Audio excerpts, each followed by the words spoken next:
Det er jo ikke nogen hemmelighed, at den politiske situation i Vesten er lidt anstrengt.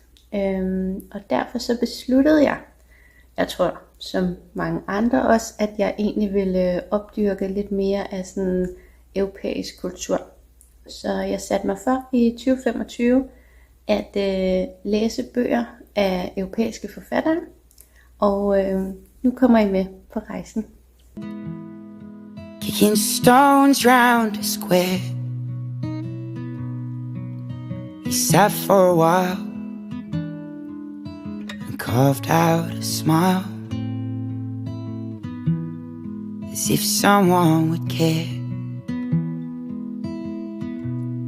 Said I'm a long way from the Gold Coast, kicking stones round a square. He sat for a while and carved out a smile, as if someone would care. Skydække af Aubry og Dø, eller hvordan man siger det, er den første bog, som jeg vil fortælle om her, og er skrevet af en svensk forfatter og foregår på Tenerife. Vi følger to meget unge piger, jeg tror de er sådan 10-11 år eller sådan noget. Og den her bog har fået sådan en del kritik for, at den er ret meget fokus på sådan den seksualiserede krop, og det kan jeg egentlig godt lidt genkende. Jeg tror også, jeg var sådan, det ved jeg ikke, jeg synes måske, at den var sådan, jeg ved egentlig ikke, om den giver for nogen et ærligt billede af sådan hele kroppens udvikling allerede som sådan 10-11 år, men jeg synes bare, det tenderede til lidt at være sådan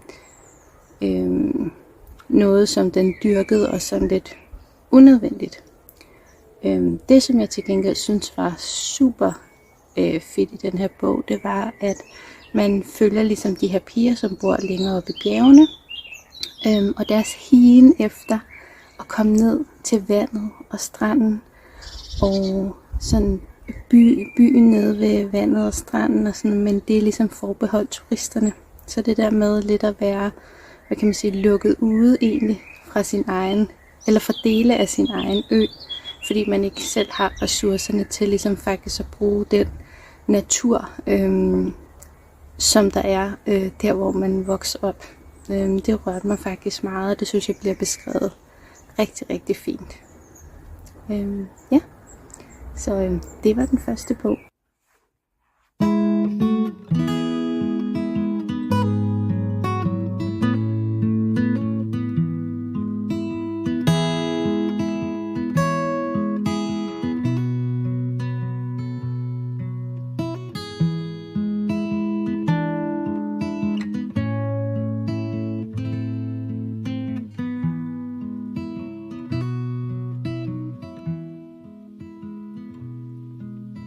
Australian man, Scandinavian tan.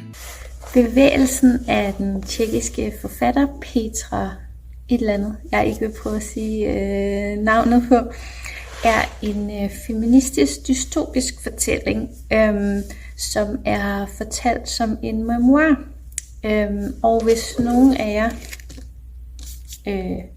har læst Maren Uthaugs 11%, hvilket jeg tænker, der er en stor sandsynlighed for, at en del af jer har, så vil I kunne genkende sådan lidt af nogle af de samme greb i forhold til det her med at beskrive et samfund, hvor at det er kvinderne, der ligesom har indtaget magten. De har etableret nye institutioner, der skal sikre deres vedvarende magt. Men hvor jeg var ikke så glad for 11%, og jeg tror, det var fordi, jeg synes, at den forsøgte at lave sådan en worldbuilding, som den ikke helt kom i mål med, og jeg synes også, at historien blev alt for stor til, hvad den sådan kunne bære. Hvor her i bevægelsen er den som sagt beskrevet som en memoir, og det betyder, at man kan godt mærke, at det her er en forandring, der er sket i sådan verden, eller det her østeuropæiske samfund. Men det er ikke det, som fortællingen ligesom handler om. Fortællingen handler om at være den her specifikke kvinde i den her magtposition, der er blevet hende tildelt, og som hun elsker og nyder og vokser med, og som samtidig hun har nogle refleksioner over sådan, i løbet af bogen begynder hun sådan at få blik for nogle af de strukturer, som hun også selv sådan er underlagt. Det var bare en virkelig god historie. Altså jeg vil sige, er man ikke en, der normalt læser sådan almindelige memoirs, og godt kan synes, det kan blive sådan lidt kedeligt at høre om sådan folks liv på den måde, eller dele af liv, eller sådan, så kan den måske virke lidt lang. Men kan man godt lide sådan de der hverdagsfortællinger, og sådan lidt dagbogsagtigt format, så tror jeg virkelig, at man vil synes, det her er et interessant take på sådan feministisk dystopi.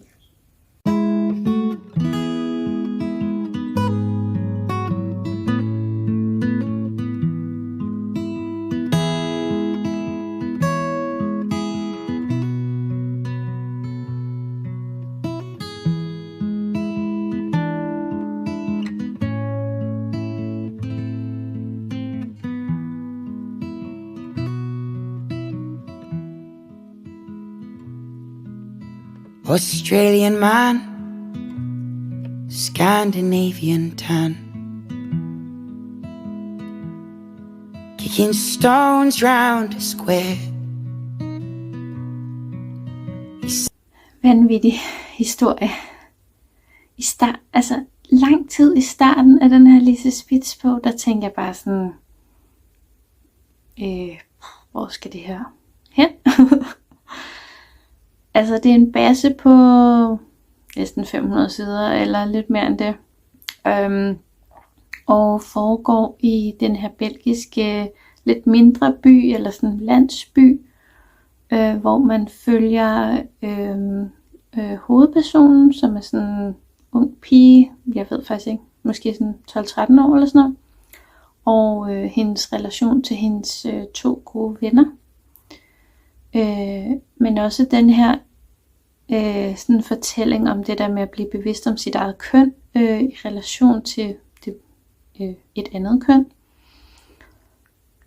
Og så har den bare sådan en creepy vibe. Altså man kan bare mærke, der kommer til at foregå et eller andet fuldstændig off her.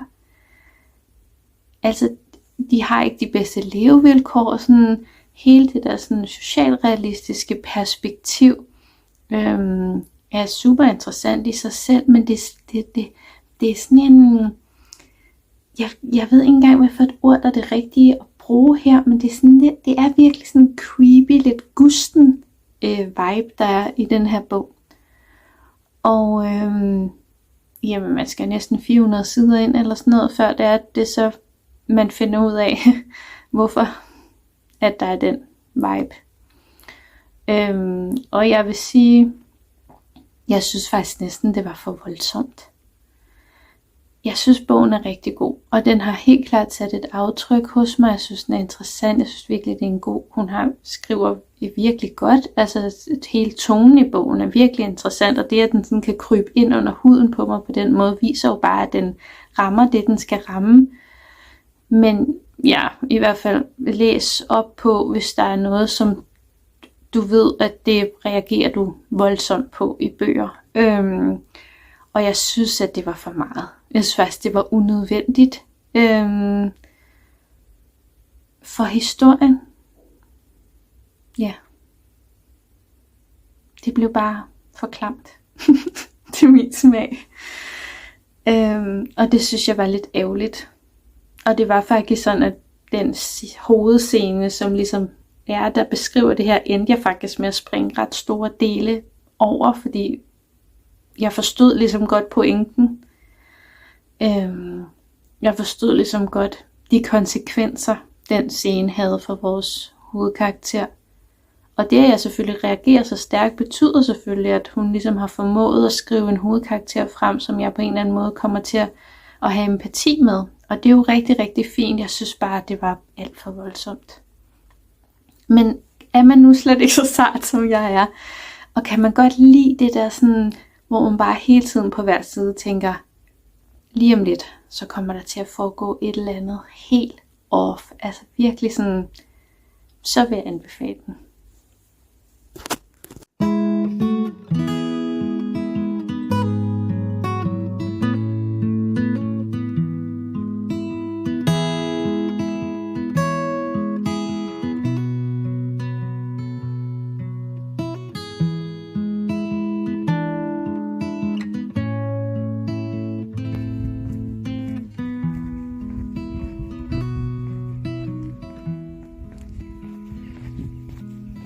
Australian man, Scandinavian tan,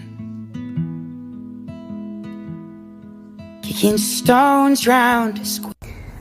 Og jeg var så skuffet over min geniale veninde. Det er en Netflix-serie og alt muligt. Jeg tror, det der var ved den, det hedder Napoli-serien. Man tænker, vi får masser af Napoli. Men seriøst, den historie, den kunne have foregået Ishøj, Frederikssund, you name it. Der var ikke nogen vibe af noget Napoli. Det er jo ikke fordi historien ikke var god, men det var sådan, når man er vant til at læse en del sådan dansk socialrealisme, som vi jo er ret kendte for, så var det sådan lidt ligegyldigt på en eller anden måde. Desværre. Men så kastede jeg mig over et brevbagersen af Francesca Giannone. Det er et anmeldereksemplar, skal jeg huske at sige. Og den gav mig heldigvis alt det, som min geniale veninde ikke havde givet mig. Så masser af oliven og olie og pesto og syden, sol og varme og store hatte og en rigtig dejlig historisk roman, som foregår sådan dels under, hvad kan man sige, hele det fascistiske styre af en verdenskrig, og som sådan en moderne kvindefortælling om kvinder fra den her tid, som gør noget anderledes end normen. Så en meget hyggelig og hjertevarm fortælling.